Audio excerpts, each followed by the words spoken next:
ఇక పల్నాడు జిల్లా latest update విషయానికి వచ్చినట్లయితే విద్యార్థులకు సైకాలజికల్ కౌన్సిలింగ్ సూపర్ ఐడియా కదా అంటున్నారు. ఇక ఆత్మవిశ్వాసం కోసం అని మనకి ఇక్కడ కనిపిస్తుంది. పల్నాడు జిల్లా లేటెస్ట్ అప్డేట్ చర్చించే ముందు అసలు పల్నాడు జిల్లా ప్రత్యేకత ఏంటో ఓసారి తెలుసుకుందాం. పల్నాడు యుద్ధం చారిత్రకంగా ప్రసిద్ధి. అలాగే మాచర్ల సమీపంలోని నాగార్జున సాగర్ జలాశయం ప్రధాన నీటి వనరుగా ఎంతో ప్రాముఖ్యత చెందింది. అలాగే పల్నాటి వీరుల గాథలు ప్రజా కథల్లో ఎంతో ప్రసిద్ధిగాంచింది.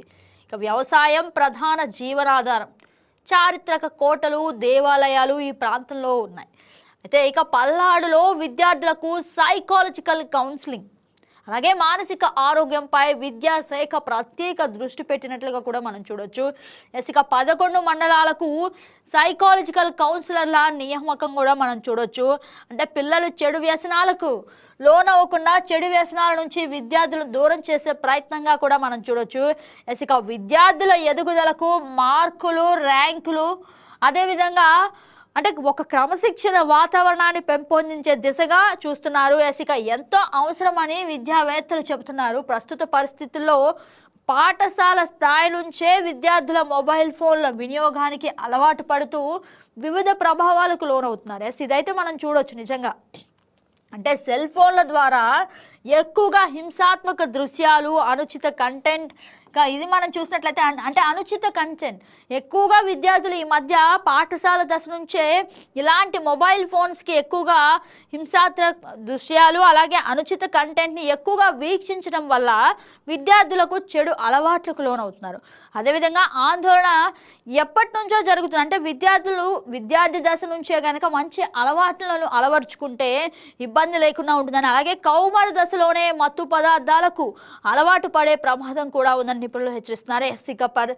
ఇదే పరిస్థితిని దృష్టిలో ఉంచుకొని విద్యార్థుల మానసిక ఆరోగ్యాన్ని బలోపేతం చేయడానికి విద్యాశాఖ అయితే ప్రత్యేక కార్యాచరణ ప్రణాళిక రూపొందించింది. ఇక మానసిక సమస్యలతో ఇబ్బందులు పడుతున్న విద్యార్థులను గుర్తించి వారికి సైకాలజికల్ కౌన్సిల్ అందించే దిశగా అడుగులు వేస్తుంది. ఇక గత ఏడాది పల్నాడు జిల్లాలోని 28 మండలాల్లో ప్రతి 3 మండలాలకు ఒకరు చొప్పున సైకాలజికల్ కౌన్సిలర్ను నియమించారు. అయితే ఇక తాజాగా ఈ సేవలు మరింత విస్తరించేందుకు ప్రతి మండలానికి ఒకరు చొప్పున నియమించే దిశగా చర్యలు తీసుకుంటున్నారు. అయితే ఇక జిల్లాలోని 11 మండలాలకు సైకాలజికల్ కౌన్సిలర్ను నియమించినట్లు జిల్లా సమగ్ర శిక్ష అధికారులు తెలియజేస్తున్నారు.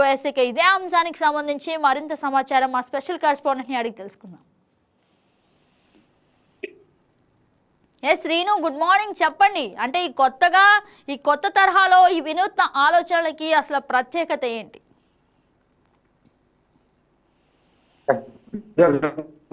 Very good.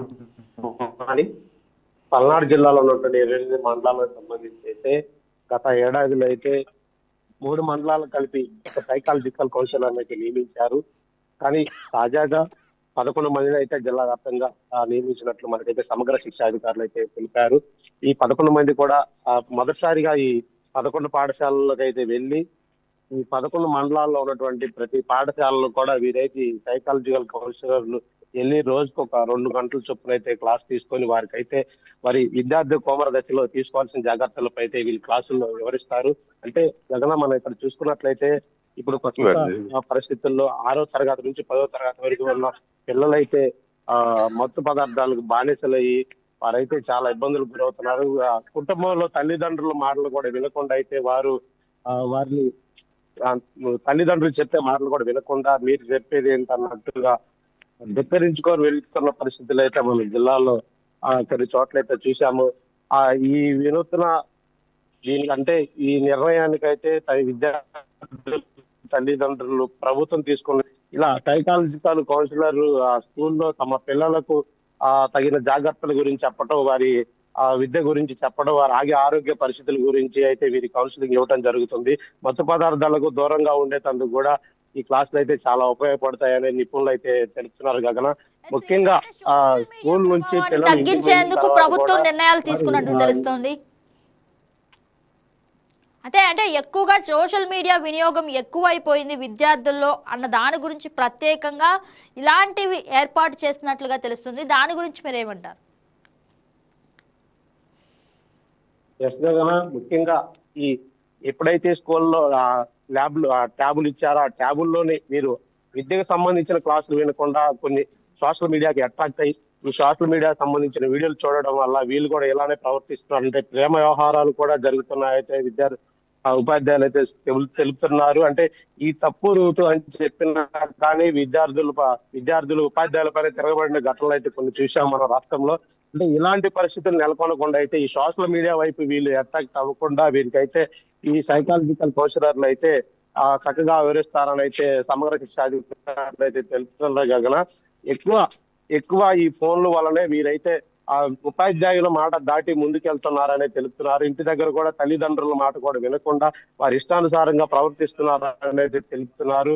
దీని అంతటికి చెక్ పెట్టేందుకు కూడా ఈ జిల్లాలో కౌన్సిలర్లు నియమించినట్టయితే మనకు అధికారులు అయితే తెలిపారు. గగన ఎస్ శ్రీను, అదేవిధంగా మనం చూసినట్లయితే అంటే విద్యార్థులు ఎక్కువగా ఫోన్లకు అలవాటు పడిపోయి గతంలో ఇంతకు ముందు ఆడినట్లుగా క్రీడలు ఆడట్లేదు. ఇదైతే మనం ఎక్కువగా చూస్తున్నాం. అంటే క్రీడలు, యోగా వంటి వాటికి పాఠశాలలో ప్రస్తుతం ఎంత ప్రాధాన్యత ఇస్తున్నారు?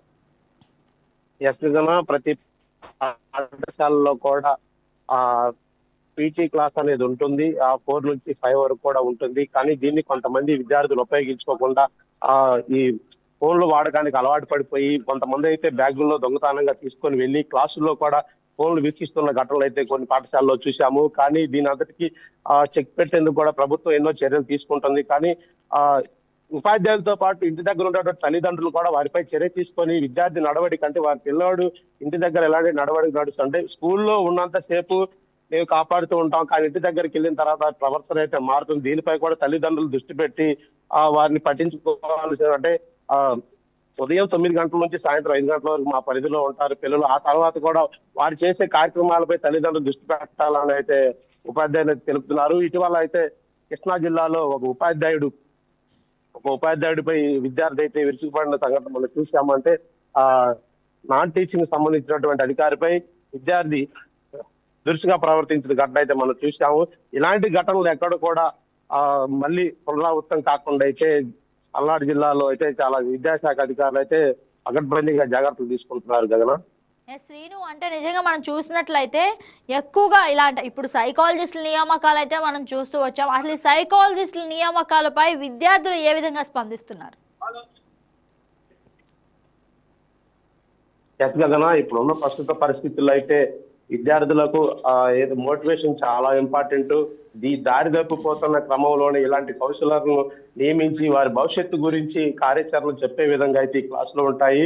అంటే తల్లిదండ్రుల తర్వాత స్కూల్లో ఉపాధ్యాయులే ప్రధానంగా కనిపిస్తారు.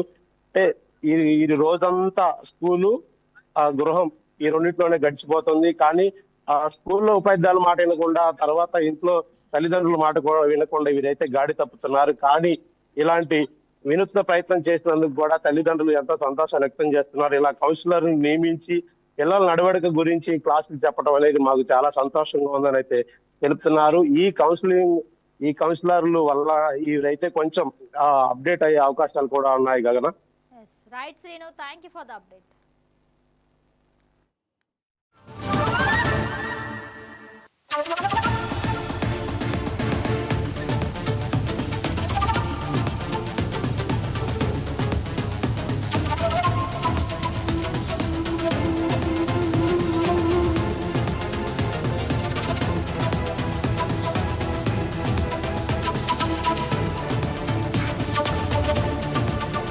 Please subscribe to YK TV Network. Please subscribe to YK TV. Please watch YK News.